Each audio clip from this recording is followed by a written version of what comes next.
오늘 성경 말씀은 사무엘상 17장 41절에서 51절입니다. 우리는 종종 일이 잘 풀린다 혹은 일이 잘 안 풀린다 라는 말을 합니다. 그리고 만약 일이 잘 안 풀리면 하나님의 뜻을 구하며 기도합니다. 그렇다면 우리는 왜 하나님의 뜻을 알기 원하는 것일까요? 정말 하나님의 뜻대로 살기를 원해서 그 뜻을 구하는 걸까요? 아니면 내가 하는 일이 잘 안 풀리니까 그것에 대해 해답을 찾기 위해 하나님의 뜻을 구하는 것일까요? 정말 하나님의 뜻대로 일이 진행되는 것과 내 뜻이 이루어지는 것 중 우리는 무엇을 더 구하고 있을까요? 솔직히 자기 뜻이 이루어지는 것을 구할 때가 많습니다. 이렇게 하나님의 뜻을 묻는 가운데 내 삶의 주도권을 정말 누가 쥐고 있는지, 즉 내 삶의 진짜 왕이 누구인지를 분명히 알게 됩니다. 하나님의 뜻은 두 가지 측면에서 생각해 볼 수 있습니다. 하나는 하나님이 허락하시는 뜻이고 다른 하나는 하나님이 주관하시는 뜻입니다. 하나님이 허락하시는 뜻이란 우리가 우겨서 얻어지는 결과를 말합니다. 이렇게 자기가 하고 싶은 것을 고집하며 구하는 것은 하나님의 뜻이 아니라 내 뜻입니다. 이런 기도는 보통 어린아이가 때를 쓰듯이 하게 됩니다. 반면에 하나님이 주관하시는 뜻은 우리가 순종하면 이루어지는 것입니다. 하나님의 말씀에 우리가 어떻게 반응하느냐에 따라 그분의 뜻이 내 삶에 나타나기도 하고 나타나지 않기도 합니다. 그러하기에 순종하는 사람만이 알 수 있는 것이 하나님께서 주관하시는 뜻입니다. 순종하지 않는 사람은 그것을 알 수 없습니다. 그리고 하나님이 주관하시는 뜻은 우리가 생각하는 것 이상으로 큰 은혜입니다. 우리의 생각을 뛰어넘는 큰 은혜입니다. 이 하나님이 주관하시는 뜻을 누리는 것은 마치 파도 타기와 같습니다. 파도를 타는 사람은 바다의 흐름에 몸을 맡깁니다. 자기가 직접 파도를 만들 수는 없지만 만들어진 파도가 몰려올 때 거기에 올라탑니다. 이렇게 하나님이 주관하시는 뜻에 순종하는 것은 내 삶 모든 영역에서 하나님이 만드신 뜻에 마치 파도를 타듯 올라타는 것을 말합니다. 그런데 하나님이 주관하시는 삶을 살아간다는 것, 즉 우리가 하나님의 뜻에 순종한다는 것은 순탄한 삶을 살게 된다는 것이 아닙니다. 그 반대일 수도 있습니다. 하지만 하나님이 주관하시는 뜻에 올라타면 은혜를 누릴 수 있습니다. 그러하기에 진정한 믿음은 내가 하고 싶은 것을 고집하며 이것이 하나님의 뜻이라고 우기는 것이 아니라 자기의 삶 속에서 행하시는 하나님의 뜻에 순종하며 이전에 상상할 수 없었던 하나님의 은혜를 경험하는 것입니다. 다윗은 골리앗과 싸우러 나가는데 싸우겠다는 것은 그의 의지적 행동입니다. 그런데 이 의지적인 행동이 하나님을 기쁘게 할 때 기적이 일어났습니다. 우리도 우리가 하는 의지적인 행동이 하나님을 기쁘시게 할 때 기적이 일어납니다. 45절 다윗이 블레셋 사람에게 이르되 너는 칼과 창과 단창으로 내게 나오거니와 나는 만군의 여호와의 이름 곧 내가 모욕하는 이스라엘 군대의 하나님의 이름으로 내게 나아가노라.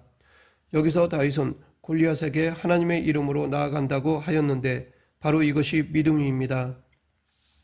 믿음은 이례적인 사건이 아니라 끝날 때까지 하나님의 이름으로 나아가는 것입니다. 우리나라의 이단 중에 구원론이 잘못된 이단이 있는데 그들은 사람이 한번 구원받았으면 이후에는 어떤 행동을 해도 문제가 없고 회개할 필요도 없다고 주장합니다. 누군가 계속해서 회개한다면 그것은 곧 구원받지 못한 증거라고 말합니다. 그러나 구원받은 사람은 계속해서 회개하지 않을 수가 없습니다. 왜냐하면 구원받은 하나님의 백성은 자기 행동과 삶을 하나님의 뜻에 비춰보기 때문입니다. 그것이 구원받은 백성으로서 살아가는 참 모습입니다. 하나님께서 우리에게 약속한 천국은 죽음 이후의 삶뿐 아니라 이 땅에서 믿음으로 살아가며 하나님의 다스림을 받는 삶을 사는 것을 의미합니다. 한국 교회사에서 예수 천당 불신지옥이라고 외치던 적이 있습니다. 그래서 예수 믿으면 천당 가고 예수 안 믿으면 지옥 간다고 믿습니다. 그런데 이러다 보니 천국과 지옥은 죽은 다음에 가는 장소로만 인식되고 말았습니다. 물론 죽어서 가게 될 공간적 장소도 되지만 이 하나님의 나라는 통치적인 개념도 있습니다. 즉 하나님이 다스리시는 영역을 의미합니다. 그러하기에 천국은 죽은 다음에 가는 곳이기도 하지만 이 땅에서 믿음으로 살아가며 하나님의 다스리심을 받는 삶을 사는 것도 천국인 것입니다. 즉 죽어서만 가는 곳이 아닙니다. 그래서 구원에는 세 가지 차원이 있다고 말합니다. 즉 받은 구원, 받는 구원, 받을 구원이 그것입니다. 우리는 이미 예수님을 믿고 구원받았습니다. 이것은 영의 구원입니다. 그래서 천국에 들어갈 확신을 가질 수 있습니다. 그러나 우리는 아직 이 세상에 살고 있습니다. 그래서 우리는 계속해서 구원을 받아가야 합니다. 이것은 우리의 혼의 구원입니다. 혼은 지정의입니다. 이 아는 것과 느끼는 것과 의지적으로 원하는 것에는 예수님을 닮아가는 성화의 과정이 있습니다. 그리고 마침내 이 세상에서의 삶을 마감할 때는 받을 구원, 즉 몸까지 변화되는 몸의 구원이 있습니다. 이 세 가지를 신학적 용어로 하면 칭의, 성화, 영화입니다. 이 셋은 같이 가는 것이지 따로 떨어진 것이 아닙니다. 진정한 믿음의 삶은 오늘 이곳의 삶과 죽음 너머의 삶이 연결되어야 합니다. 그러면 하나님의 뜻에 따라 살아가는 사람들의 특징이 무엇입니까? 그것은 하나님의 영광을 나타내는 것입니다. 다윗의 삶이 그랬습니다. 우리가 드리는 예배 역시 하나님이 우리를 통해 영광 받으실 때 진정한 예배가 됩니다. 우리의 삶에서 하나님의 영광이 드러날 때 우리가 진정한 예배를 드린 것이고 진정한 믿음의 자녀로 사는 것입니다. 그러니까 믿음의 삶은 하나님을 주인으로 모시고 순종하며 살아가는 것입니다. 구원받았으니까 내 마음대로 살겠다라는 것은 진짜 믿는 것이 아닙니다. 그런 사람은 정말로 자기가 영의 구원을 받았는지 의심해 볼 필요가 있습니다. 왜냐하면 진짜 예수님을 믿은 사람은 성령님이 잘못 가면 찔러주셔서 돌아오게 하시는데 그렇지 않고 계속 자기 마음대로 살겠다고 한다면 정말 믿은 것인지 점검해 보아야 합니다.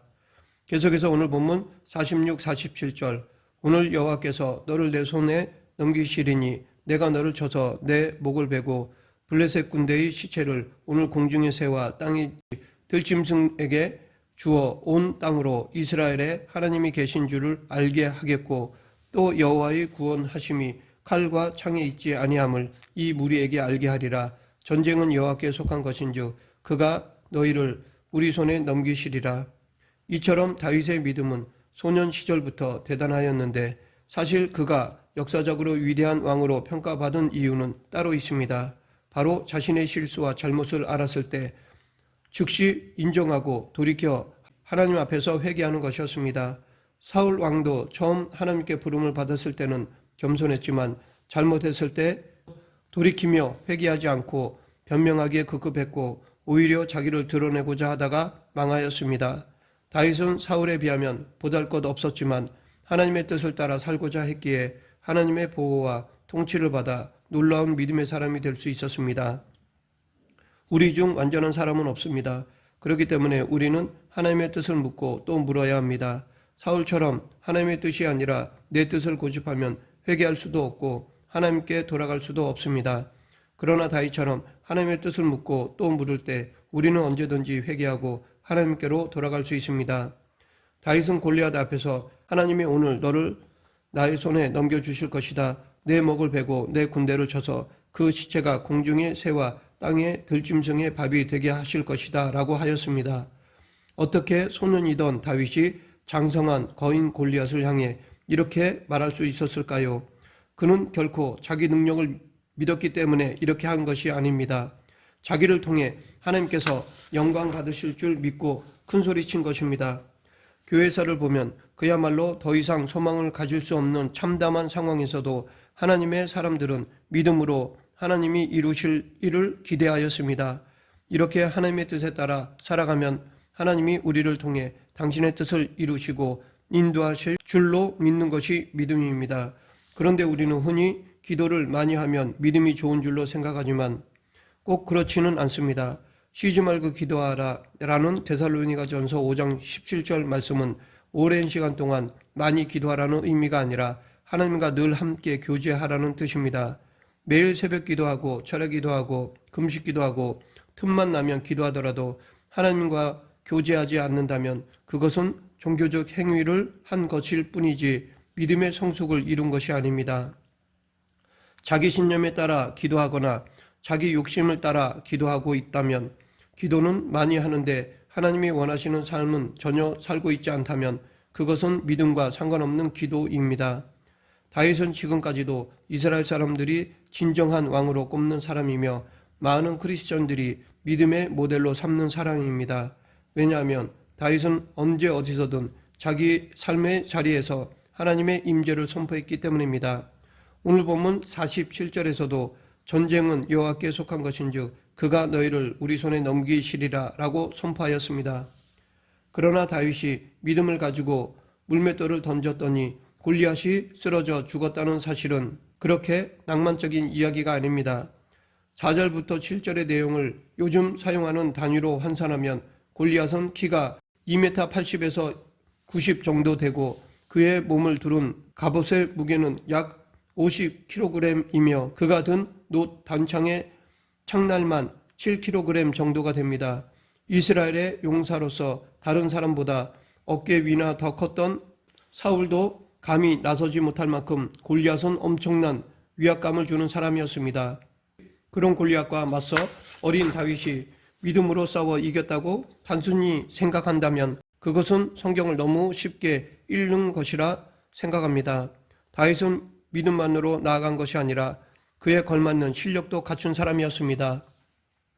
골리앗의 체구가 거대하니까 다윗이 아무데나 맷돌을 던졌는데 맞은 것이 아닙니다. 성경을 보면 골리앗의 온몸은 갑옷으로 덮여 있었습니다.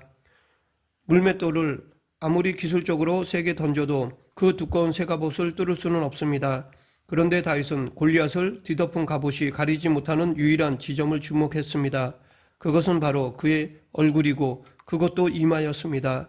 이것이 다윗의 실력입니다. 48, 49절 블레셋 사람이 일어나 다윗에게로 마주 가까이 올 때에 다윗이 블레셋 사람을 향하여 빨리 달리며 손을 주머니에 넣어 돌을 가지고 물매로 던져 블레셋 사람의 이마를 치매 돌이 그의 이마에 박히니 땅에 엎드러지니라.